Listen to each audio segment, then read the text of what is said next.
Amis Fipiens, bonjour. Aujourd'hui, je vous propose un petit tuto rapide vidéo sur Disqued.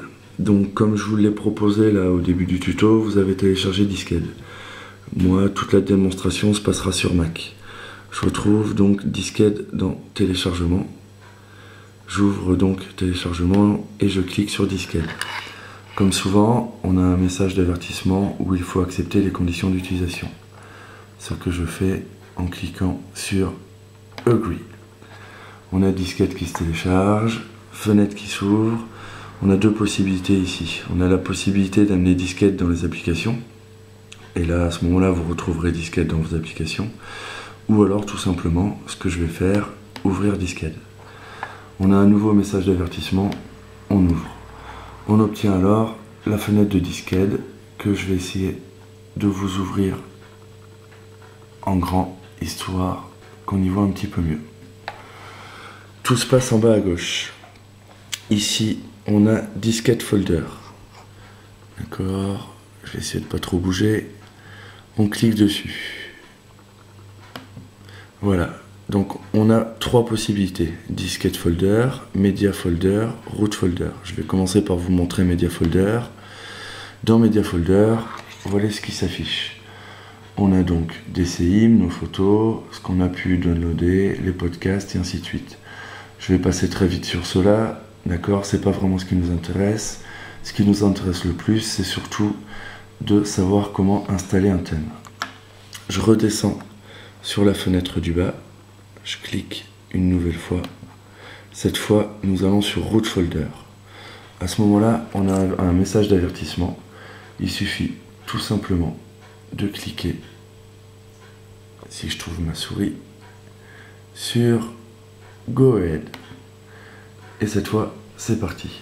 Voilà ce qui s'affiche dans la fenêtre de gauche. On a les applications, on a la partie User, ainsi de suite. Nous, ce qui nous intéresse, on va tout en bas, dans la partie VAR. On clique une fois dessus et on obtient sur la deuxième fenêtre pas mal d'informations. Dans la deuxième fenêtre, on clique sur Stash.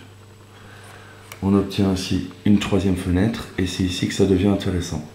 Vous voyez ici le thème .yhyhjtv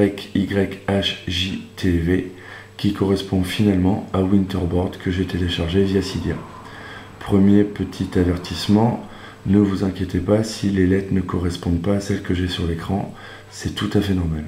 Je l'ouvre. Là, on obtient une nouvelle fenêtre et vous allez obtenir tout simplement ce que vous avez téléchargé dans Winterboard. D'accord? Donc vous reconnaissez Black Navigation Bar, Dim Icons, Dim Wallpaper, qui sont des applications qui sont déjà dans Winterboard.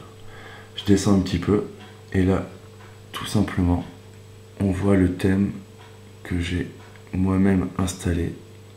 Je clique dessus, une nouvelle fenêtre, et vous reconnaîtrez un petit peu toute la construction d'un thème avec bundles, folders, icons, log background, status bar et ainsi de suite. UI image, UI sounds, wallpaper et les images. D'accord?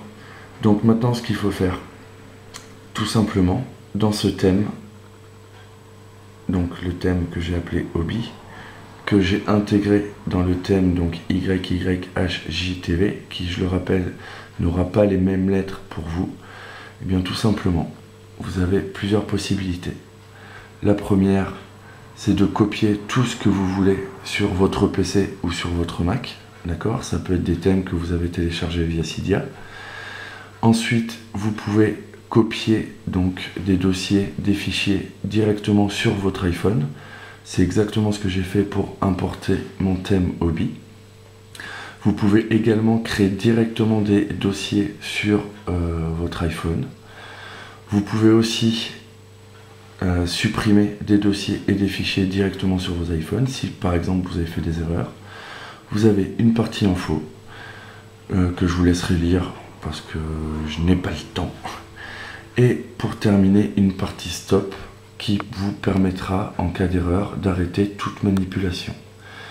Dernière chose, une fois que vous avez installé ce qui vous intéresse, Vous pouvez fermer Disquelle, ce qui n'est pas une obligation, mais pensez à faire un respring avec votre iPhone en utilisant par exemple SB Setting. Voilà, je pense que j'en ai fini. J'espère que ça vous servira. C'est un tuto fait par Hobby.